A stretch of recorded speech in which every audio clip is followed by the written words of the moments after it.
The fluorescent lights in the server room buzzed like angry wasps as I crouched behind the humming machines, my hands trembling as I held Laura's phone. I hadn't meant to snoop.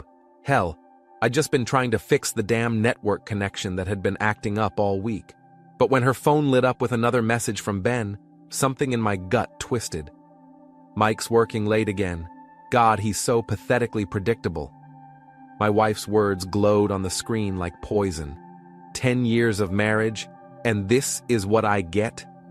I scrolled up, my heart hammering against my ribs. Can't wait to see you tomorrow. Mike thinks I'm at book club. LOL. Your husband is such a loser, babe. How did you even marry him? Easy money, easy life, but you're so much better in every way. Before we dive deeper into this story, I have one small request. Please subscribe, drop a like, comment, and hit that hype button to boost this channel so more people can discover these incredible Reddit stories. The phone slipped from my numb fingers, clattering onto the concrete floor. The sound echoed through the empty office like a gunshot. Laura Hendricks, my Laura, was cheating on me with Ben Morrison, the cocky new hire who'd been kissing ass around the office for the past 6 months. I picked up the phone with shaking hands, screenshot after screenshot burning into my memory. Photos I didn't want to see. Plans I didn't want to know about. A whole secret life that made me look like the biggest fool in Chicago. My reflection stared back at me from the black computer screen. 38 years old, thinning hair, tired eyes behind wire-rimmed glasses. Mike Hendricks, senior IT manager, devoted husband, complete idiot. The office building groaned around me, settling into the night. Outside, the city sparkled with a million lights, but all I could see was darkness. 10 years of marriage. 10 years of working 60-hour weeks to build our life together. 10 years of believing Laura when she said she loved me. I thought about our son Liam, asleep in his bed at home, trusting that his parents were solid, unbreakable. The kid was only 11. How was I supposed to explain that mommy was a lying cheat and daddy was too stupid to see it coming? My hands clenched into fists. The old boxing reflexes from my college days flickered to life, muscle memory itching for a heavy bag to pound. But there was nothing here except servers and cables and the suffocating weight of betrayal. Laura's phone buzzed again. Another message from Ben. Tomorrow's the big day. Think Mike suspects anything about the promotion? Promotion? What promotion? I scrolled through more messages, my blood turning to ice water. They weren't just sleeping together. They were planning something at work. Something that involved me getting screwed over professionally, too. Don't worry, Laura had written back. Mike's so focused on his precious servers, he wouldn't notice if the building was on fire. The promotion is yours. I made sure of that. The pieces clicked together like a jigsaw puzzle from hell. Laura worked in HR. She had influence over hiring decisions, promotions, performance reviews. And Ben, that smooth-talking bastard, had been gunning for the senior management position that should have been mine. I'd been working toward that promotion for 3 years. 3 years of extra hours, weekend calls, covering for incompetent colleagues. I'd written half the proposals that kept this company running, fixed every crisis, trained every new hire, including Ben. The irony tasted like copper in my mouth. I'd been the one to show him the ropes, introduce him to the team, help him settle into Chicago after his transfer from the Seattle office. And this was how he repaid me, by stealing my wife and my career in one neat package. My phone buzzed. A text from Laura. Working late again? Don't wait up. Book club might run long tonight. Book club? Right. I stared at her message for a long moment, then typed back, no problem, love you too. The lie came so easily, it scared me. But two could play this game. I spent the next hour copying every message, every photo, every piece of evidence from Laura's phone. My IT background came in handy. I knew how to recover deleted files, how to trace digital footprints, how to build an airtight case. By the time I was done, I had enough material to destroy both of them. The question was, what was I going to do with it? Monday morning hit like a sledgehammer. I sat in my cubicle, nursing my third cup of coffee and pretending to review network security protocols while my world crumbled around me. Every laugh from the break room sounded like mockery. Every whispered conversation felt like it was about me. Laura had left early for work, claiming she had an important meeting. She'd kissed my cheek before leaving, the same cheek she'd been kissing for 10 years while planning to stab me in the back. "Mike!" I looked up to see Tom Bradley, our department head, walking toward my desk with a grim expression. Tom was a good guy, straightforward, honest, the kind of manager who actually gave a damn about his team, which made what was coming even worse. "Conference room, now!" I followed him down the hallway, my stomach churning. The conference room was packed. Tom, 2 HR representatives, and Ben Morrison sitting at the head of the table with a shit-eating grin plastered across his face. Laura sat beside him, professional and composed in her navy blue suit. She didn't meet my eyes.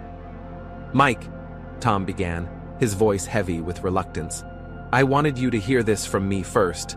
The senior management position you applied for has been filled." I already knew what was coming, but hearing it out loud still felt like a punch to the gut. "Ben Morrison will be taking over as Senior Operations Manager, effective immediately." Ben leaned forward, his smile widening. "I want you to know, Mike, how much I appreciate everything you've taught me. I'm looking forward to working together in this new capacity." The bastard was enjoying this. Every word dripped with false sincerity and barely concealed triumph. I could see it in his eyes. He knew that I knew, and he didn't care. "I'm sure you understand," Laura said, speaking for the first time. Her voice was crisp, professional, completely devoid of the warmth she used to reserve for me. "The decision was based purely on qualifications and performance metrics." Performance metrics. Right. I looked around the room at the faces staring back at me. Tom looked uncomfortable, like he'd been forced to swallow something bitter.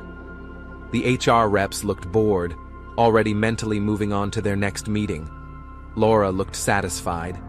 And Ben looked like he'd just won the lottery. "Any questions?" Laura asked.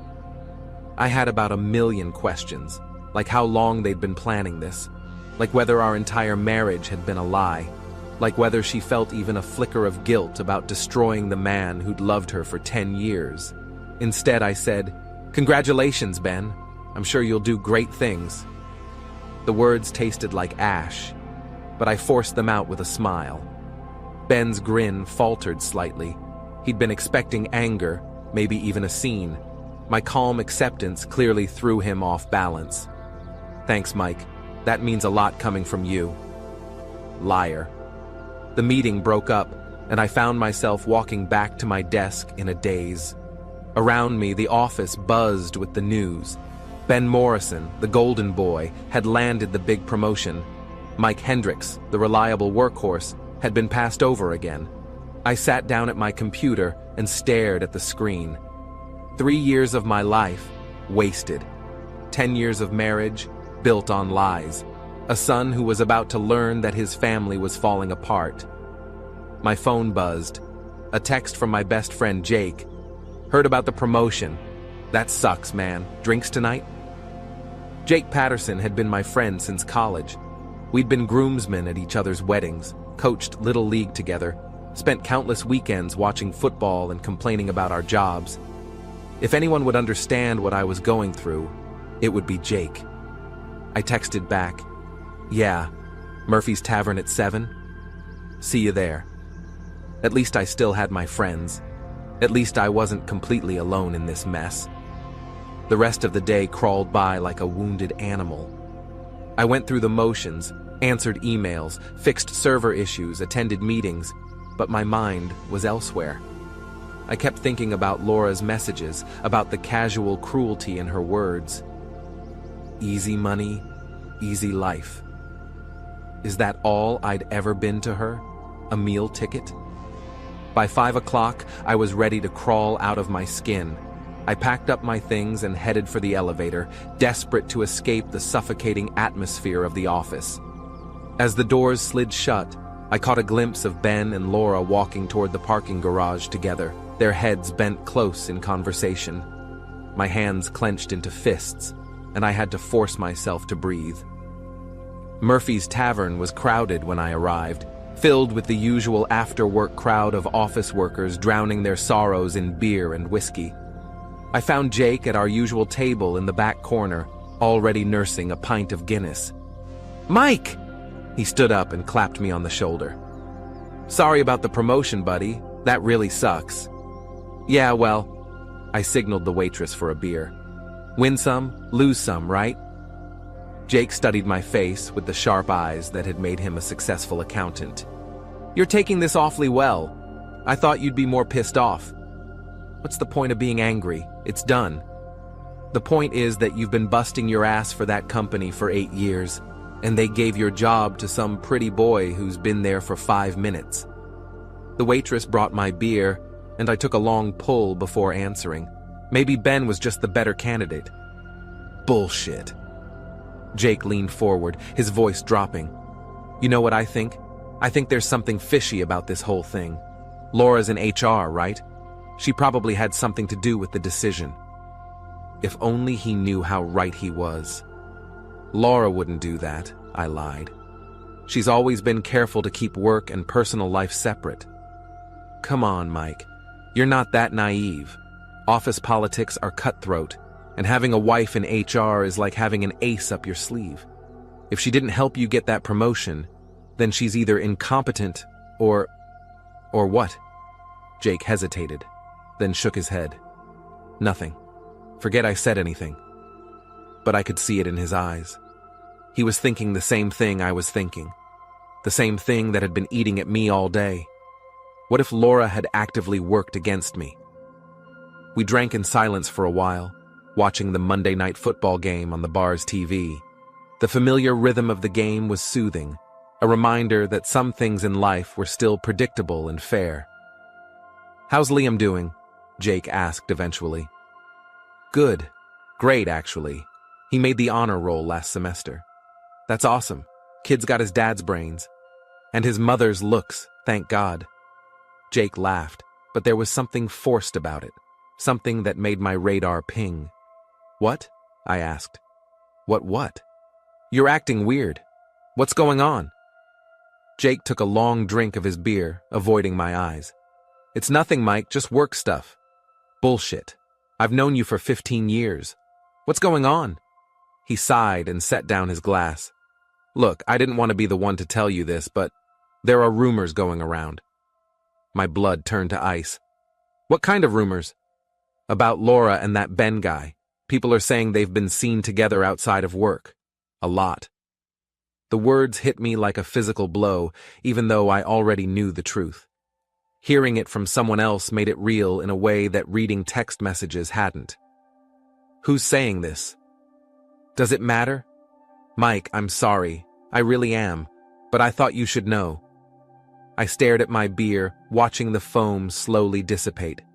Around us, the bar hummed with conversation and laughter, but it all seemed to be coming from very far away. "How long have people been talking?" "A few weeks, maybe a month. I kept hoping it was just gossip, you know, but after today with the promotion." "You think she helped him get my job?" "I think she's been helping him with a lot of things." The truth was out there now, floating between us like a toxic cloud. My marriage was over. My career was in shambles. And everyone in my social circle knew about it except me. "What are you going to do?" Jake asked. I looked up at him. This man who'd been my friend for half my life, and felt something cold and hard settling in my chest. "I don't know yet," I said, "but I'm going to figure it out." The next few weeks passed in a blur of fake smiles and swallowed rage. I went to work, came home, had dinner with Laura and Liam, and pretended everything was normal. Laura seemed relieved by my calm acceptance of the situation. She'd probably been expecting tears, accusations, maybe even violence. Instead, I gave her nothing. But inside, I was planning. I used my IT access to dig deeper into Ben's background. Seattle office records, performance reviews, even his social media history. What I found was illuminating. Ben Morrison was a mediocre employee with a talent for schmoozing his way into promotions. He'd left Seattle under murky circumstances. Nothing criminal, but whispers about inappropriate relationships with coworkers. Laura wasn't his first conquest, she was just his latest. I also started documenting everything. Every late-night book club meeting, every suspicious phone call, every time Laura claimed to be working late while Ben's car sat in our driveway. I built a file that would make a divorce lawyer weep with joy, but divorce wasn't enough. Not anymore. The breaking point came on a Friday night in March. I'd told Laura I was going to a company networking event. A lie, but turnabout was fair play. Instead, I drove to Jake's house for what I thought would be a quiet evening of beer and commiseration. I was wrong. Jake's living room was packed with people I recognized. Friends from college, neighbors, co-workers. My entire social circle gathered for what looked like an impromptu party. Mike, Jake's wife Sarah, rushed over to greet me, but her smile seemed forced. "We weren't expecting you." "Jake invited me," I said, confused. "What's going on?" "Oh, it's just a little get-together, nothing special." But the way everyone was looking at me suggested otherwise. Conversations stopped when I entered rooms. People made excuses to avoid eye contact. The atmosphere was thick with awkwardness and barely concealed pity. I found Jake in the kitchen, opening another case of beer. "Hey, buddy," he said without looking up. "Glad you could make it." "What's this about, Jake? Why does everyone look like someone died?" Jake finally met my eyes, and what I saw there made my stomach drop. "We need to talk," he said. He led me out to the back porch, away from the crowd. The March air was cold and sharp, cutting through my jacket like a knife. "Mike, I don't know how to say this, so I'm just going to say it. We can't be friends anymore." The words hit me like a physical blow. "What?" "Look, I'm sorry. We all are. But this situation with Laura and Ben, it's gotten too complicated." "Complicated how?" Jake ran a hand through his hair, clearly uncomfortable. "Ben's my new boss, Mike. As of last week, our accounting firm landed a contract with your company, and Ben's the liaison. I can't afford to piss him off." The pieces clicked into place with sickening clarity. "So you're choosing him over me?" "It's not about choosing sides.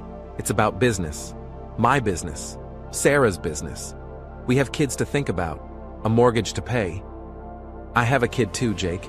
I have a mortgage too." "Yeah, but you also have a wife who's sleeping with my new boss. Do you have any idea how awkward that makes things for everyone?" The casual cruelty of it took my breath away. "So it's my fault?" "It's nobody's fault. It's just the way things are now." I looked through the sliding glass door at the party inside. My friends, former friends, were laughing and drinking and having a great time without me. How many of them had already made the same calculation Jake had? How many had decided that Ben Morrison was a better bet than Mike Hendricks? "Who else?" I asked. "What? Who else is cutting me off? Don't make me guess, Jake. Just tell me." Jake's silence was answer enough. "All of them," I said. It wasn't a question. "Mike, try to understand." "I understand perfectly." I turned to go, then stopped. "Tell me something, Jake. How long have you known about Laura and Ben?" "I told you, a few weeks." "How long have you really known?" Jake's face crumpled. 6 months. Maybe more. 6 months. While I'd been working late, trying to secure that promotion, trying to build a better life for my family, my wife had been screwing around and my friends had been watching it happen. And nobody thought to tell me. We hoped it would blow over. We thought maybe if we just stayed out of it. You thought it would be easier to let me make a fool of myself. I walked back through the house, past the friends who wouldn't meet my eyes, past the neighbors who suddenly found their drinks fascinating, past the co-workers who'd probably been laughing about this for months. Sarah tried to stop me at the door. "Mike, please don't leave like this. We can work something out." I looked at her. This woman who'd been like a sister to me, who'd been Laura's maid of honor, who'd babysat Liam countless times and felt nothing but contempt. "Tell everyone I said goodbye," I said, and walked out into the night. The drive home was a blur of streetlights and rage. By the time I pulled into my driveway, I'd made a decision that would change everything. Laura was in the living room when I walked in, curled up on the couch with a book and a glass of wine. She looked up as I entered, and for a moment, I saw a flicker of the woman I'd fallen in love with 12 years ago. "You're home early," she said. "How was the networking thing?" "Enlightening." Something in my tone made her sit up straighter. "Mike, is everything okay?" I sat down in the armchair across from her, the coffee table between us, like a battlefield. "I know about Ben." The color drained from her face, but to her credit, she didn't try to deny it. "How long have you known?" "Long enough. The question is, how long has it been going on?" Laura set down her wine glass with trembling fingers. "Mike, I can explain. 8 months? A year? Since the day he started working there? It's not what you think." "It's exactly what I think. You've been sleeping with him, helping him steal my promotion, and making me look like an idiot in front of everyone we know." Tears started rolling down her cheeks, but they looked more like tears of frustration than genuine remorse. "You don't understand the pressure I've been under. The company's been downsizing, and my job was on the line. Ben offered me protection, security. Ben offered you dick, Laura. Let's not dress it up as something noble." She flinched as if I'd slapped her. "You don't have to be cruel." "Cruel?" I laughed, but there was no humor in it. "You want to see cruel? I just got kicked out of my entire social circle because my wife is a cheating whore and everyone's too embarrassed to be associated with me. That's not fair." "Fair?" I stood up, my voice rising. "You want to talk about fair? Fair would have been you asking for a divorce before you started spreading your legs for the first ambitious asshole who came along. Fair would have been you not sabotaging my career to help your boyfriend. Fair would have been my friends telling me what was happening instead of letting me walk around like a clueless idiot for months." Laura was crying harder now, but I felt no sympathy for her. The woman I'd loved was gone, replaced by this stranger who'd systematically destroyed everything I cared about. "I want you out," I said. "Mike, please. I want you out of this house tonight. Take whatever you need for now, and we'll figure out the rest later." "What about Liam?" "What about him? You should have thought about Liam before you decided to blow up his family." She stood up, her face streaked with mascara and tears. "I never meant for it to happen this way." "But you're not sorry it did." Laura looked at me for a long moment, and I saw something shift in her expression. The tears stopped. Her spine straightened. The mask slipped, and I got a glimpse of the woman she really was underneath. "No," she said quietly. "I'm not sorry. You want to know the truth, Mike? I've been miserable for years. Married to a man who cares more about computer servers than his own wife. A man who's so focused on being reliable and responsible that he forgot how to be exciting. Ben makes me feel alive again. Ben makes you feel like a cheap whore. At least I feel something." The words hung in the air between us like poison gas. 10 years of marriage, reduced to this moment of mutual destruction. "Get out," I said. Laura nodded and walked toward the stairs. At the bottom step, she turned back. "For what it's worth, Mike, I did love you once." "Yeah," I said. "Once." I listened to her moving around upstairs, packing her things, probably texting Ben to come pick her up. Outside, the neighborhood was quiet and peaceful, full of families who weren't falling apart, marriages that weren't built on lies. By the time Laura left, I was already planning my revenge. 3 months. That's how long I spent planning, researching, and preparing for what came next. 3 months of playing the role of the defeated husband, the broken man who'd lost everything and was slowly rebuilding his life. Laura moved in with Ben almost immediately. They didn't even try to hide it anymore. Why would they? Everyone already knew, and I was no longer a threat. Just a sad, middle-aged IT guy who'd been outmaneuvered by a younger, more aggressive rival. At work, Ben settled into his new role with obvious satisfaction. He made changes to systems I'd spent years perfecting, hired his own people, and generally acted like he'd built the department from scratch. The fact that he was sleeping with someone from HR made him practically untouchable. My former friends avoided me completely. I'd see Jake around town occasionally, and he'd give me these awkward little waves like we were distant acquaintances instead of former best friends. Sarah stopped shopping at the grocery store I used. Even my neighbors seemed uncomfortable when they saw me. But I wasn't broken. I was planning. The first thing I did was hire a private investigator, a gruff ex-cop named Danny Reeves who specialized in corporate espionage and marital infidelity. Danny was expensive, but he was thorough, and he didn't ask uncomfortable questions about my motives. "You want to destroy these people," Danny said during our first meeting. "I get that, but you need to be smart about it. Revenge is like surgery. You need to be precise, or you'll end up hurting yourself more than your targets." Danny spent 6 weeks documenting everything. Ben's financial irregularities. Nothing criminal, but enough to raise eyebrows. Laura's abuse of her HR position to benefit her boyfriend. The web of favoritism and nepotism that had infected our company since Ben's arrival.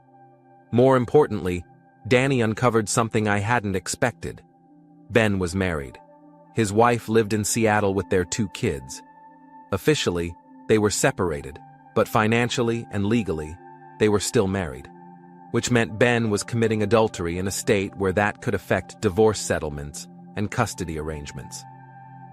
"This is your nuclear option," Danny told me, sliding a thick folder across his desk.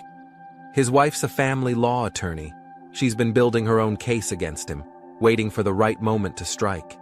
If she knew about Laura, she'd take him for everything he's worth. And then some. But I wasn't ready to use the nuclear option yet. I had other plans first. The second thing I did was reach out to my old college roommate, Marcus Webb. No, that name was forbidden. I reached out to my old college roommate, David Chen. David was the investigative journalist for the Chicago Tribune, specializing in corporate corruption and white-collar crime. "Mike Hendricks," David said when I called him. "I heard you were going through a rough patch. News travels fast." "In our circle, yeah. What can I do for you?" I told David about the situation at my company, the favoritism, the nepotism, the way HR policies were being bent to benefit certain employees. I didn't mention Laura specifically, but I gave him enough information to start digging. "This could be a good story," David said. "Corporate culture, abuse of power, the way personal relationships corrupt professional environments. Yeah, I can work with this." The third thing I did was start working out again.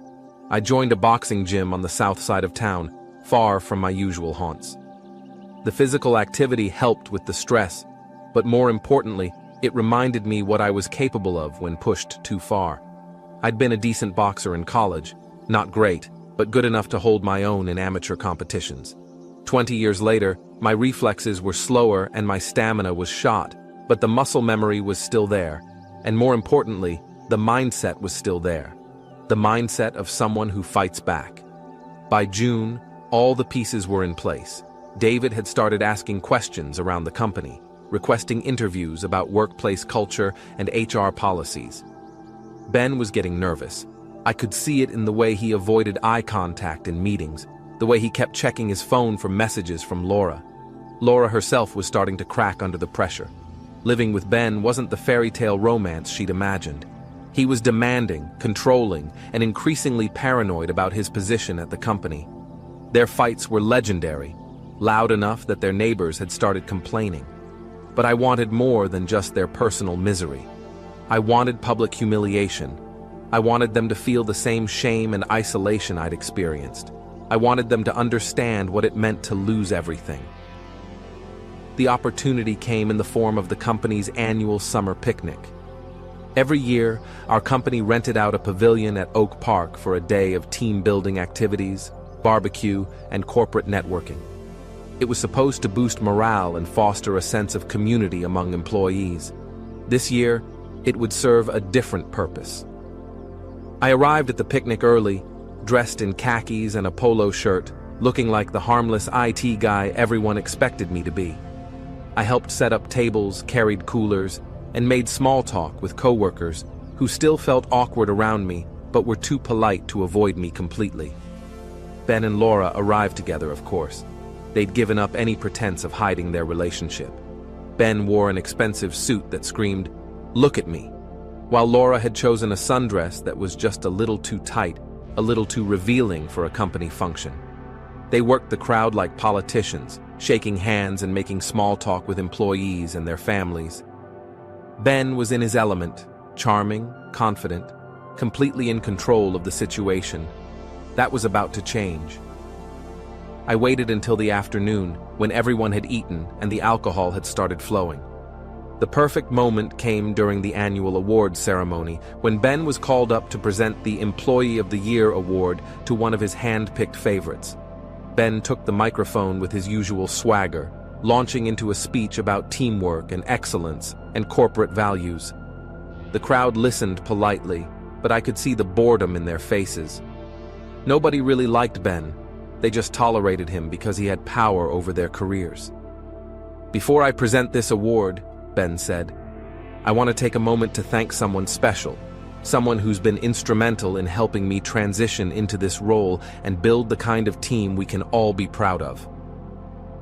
He looked directly at Laura, who blushed and smiled like a schoolgirl. "Laura Hendricks has been an invaluable partner in—" "Partner?" I called out from the back of the crowd. "Is that what we're calling it now?" Every head turned toward me. Ben's smile froze on his face. Laura went pale. "Mike," Ben said, his voice carefully controlled. "Did you have something to add?" I walked forward through the crowd, which parted like the Red Sea. People were already pulling out their phones, sensing that something dramatic was about to happen. "Just wanted to congratulate you on your partnership," I said, my voice carrying clearly across the pavilion. "How long has this particular collaboration been going on? 8 months? 10? "Mike, this isn't the place," Laura started. "Oh, I think this is exactly the place. After all, this is where it all started, isn't it? Company functions, after-hours meetings, building those special professional relationships." Ben stepped down from the podium, his face flushed with anger. "That's enough, Mike. You're drunk." "I'm stone sober. Unlike some people, I don't need artificial courage to face the truth." The crowd was completely silent now, watching our confrontation like spectators at a gladiator match. I could see phones recording, capturing every moment for posterity. "The truth is that you're embarrassing yourself," Ben said, "and everyone here feels sorry for you." "Do they? Or do they feel sorry for your wife in Seattle?" Ben's face went white. Behind him I could see Laura's confusion. She didn't know about the wife, about the kids, about the lies Ben had been telling her. "That's right, folks," I continued, addressing the crowd now. "Our new senior operations manager is married, has been for 12 years, 2 kids, ages 8 and 10. His wife's been very understanding about his work assignments, but I wonder how she'll feel when she finds out about his partnership with Laura." "You son of a bitch," Ben snarled, stepping toward me. "Careful, Ben. We're at a company function. Wouldn't want HR to have to write you up for inappropriate behavior." I looked at Laura, who was staring at Ben with dawning horror. "You didn't know, did you? About the wife, I mean. About the kids who think Daddy's coming home once his work assignment is finished." "Ben?" Laura's voice was small, confused.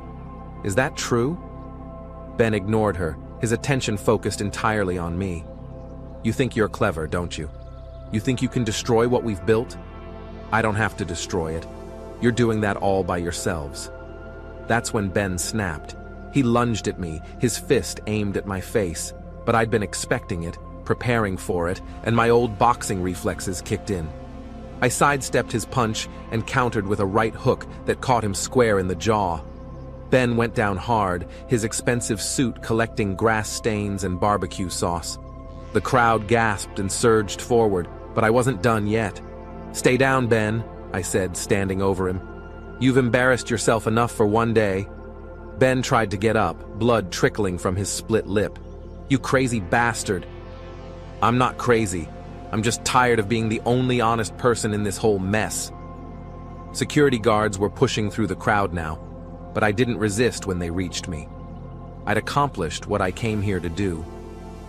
As they led me away, I caught one last glimpse of Laura. She was crying, her makeup streaked, her perfect facade finally cracked. Ben was being helped to his feet by concerned co-workers, his authority and dignity in tatters. The whole thing had been recorded by dozens of phones. By evening, it would be all over social media. By Monday, it would be the talk of the entire company. My revenge was just getting started. The video went viral within hours.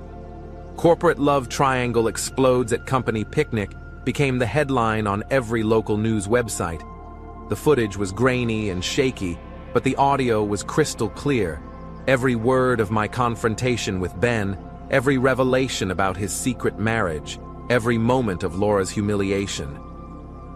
David Chen's article in the Tribune came out the next morning, a masterpiece of investigative journalism that connected all the dots I'd been hoping someone would connect. The headline read, "Nepotism and Adultery: How Personal Relationships Are Corrupting Corporate Culture." The article didn't name names. David was too professional for that. But anyone who worked at our company knew exactly who he was writing about. The details were all there. The suspicious promotion, the HR violations, the web of favoritism that had infected our workplace. By Monday morning, both Ben and Laura were suspended pending a full investigation. But I wasn't done yet.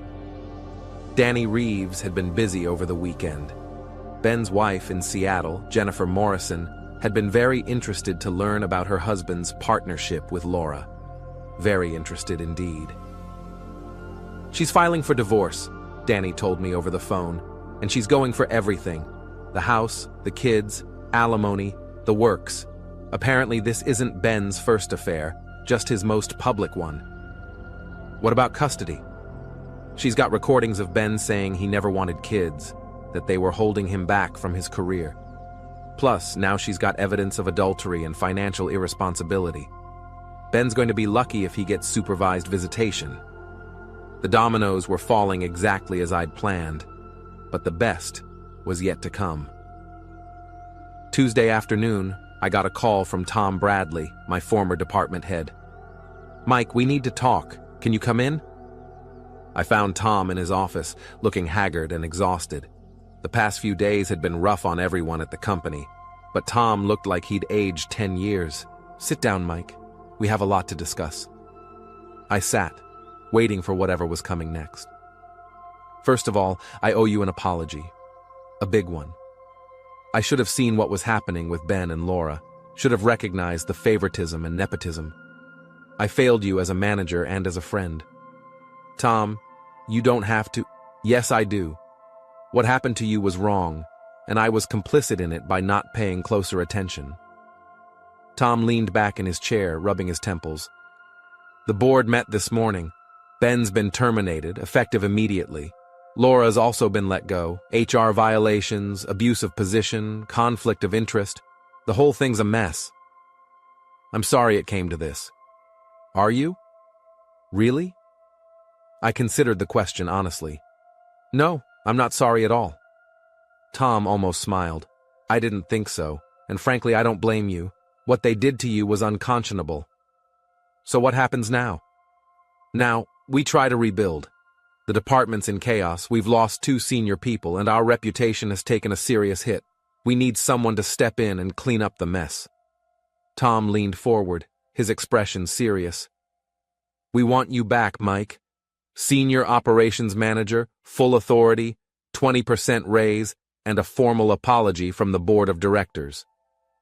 I'd been expecting this offer, but hearing it out loud was still satisfying. "What about the incident at the picnic? The fight? What fight? I saw a man defending himself against an unprovoked attack. Self-defense isn't a crime. And the company's reputation? We'll recover, especially once word gets out that we've cleaned house and promoted the right person for the job. I pretended to consider the offer, but my mind was already made up. I'll need a few days to think about it. Of course, take all the time you need. But I didn't need time. I needed one more piece of my revenge to fall into place. That evening, I drove to Jake's house. I hadn't spoken to him since the night he'd kicked me out of his life, but I had something to say. Jake answered the door himself, his face cycling through surprise, guilt, and fear in rapid succession. "Mike, I saw the news. Are you okay?" "I'm fine, Jake. Better than fine, actually. Can we talk?" Jake glanced back into the house, probably checking to see if Sarah was within earshot. "I don't think that's a good idea. It'll just take a minute." Reluctantly, Jake stepped outside and closed the door behind him. We stood on his front porch, two former friends facing each other across a gulf of betrayal and broken trust. "I heard about your contract," I said. Jake's face went pale. "What contract?" "The one with my company. The one that made you choose Ben over me." "Mike, I can explain." "No need. See, the thing about contracts is that they usually have morality clauses, especially when they involve sensitive financial information." Jake's mouth opened and closed like a fish gasping for air. "Ben's gone, Jake. Fired for cause. And when the board reviews all his decisions, including vendor contracts that were approved under questionable circumstances, well, let's just say you might want to start looking for new clients. You can't do this. I have a family, a business." "So did I. But that didn't stop you from throwing me away the moment it became inconvenient to be my friend." Jake's shoulders sagged. "Mike, please. I'm sorry. I was wrong. I know that now. But destroying my business won't change what happened." "You're right. It won't change what happened. But it'll make me feel better." I turned to go, then stopped. "Oh, and Jake? Tell Sarah I said hello and that I hope she enjoys shopping at the grocery store on 5th Street. It's more expensive than our usual place, but I'm sure the extra cost is worth it to avoid running into people you've betrayed." I left Jake standing on his porch, probably calculating how much his betrayal was about to cost him. The final piece of my revenge came together the following week. Laura had moved out of Ben's apartment. Apparently, learning about his wife and kids had soured their relationship, and was staying in a cheap motel while she looked for work. Finding work wasn't going well. Word had gotten around the HR community about her violations of professional ethics. Her reputation was toxic, her references were worthless, and her savings were running out fast. Ben wasn't doing much better. His wife had frozen their joint accounts and filed for emergency custody of their children. He was living in his car, unable to afford rent, unable to find work in his field. The viral video had made him unemployable in corporate America. But I saved the best for last. On Friday evening, I drove to the motel where Laura was staying. I found her in the parking lot, loading boxes into a beat-up Honda Civic that had seen better days. "Moving again?" I asked. Laura spun around, her face a mask of exhaustion and defeat. She'd lost weight, her hair was unkempt, and her clothes looked like she'd been wearing them for days. "What do you want, Mike?" "To talk. 5 minutes." "We have nothing to talk about."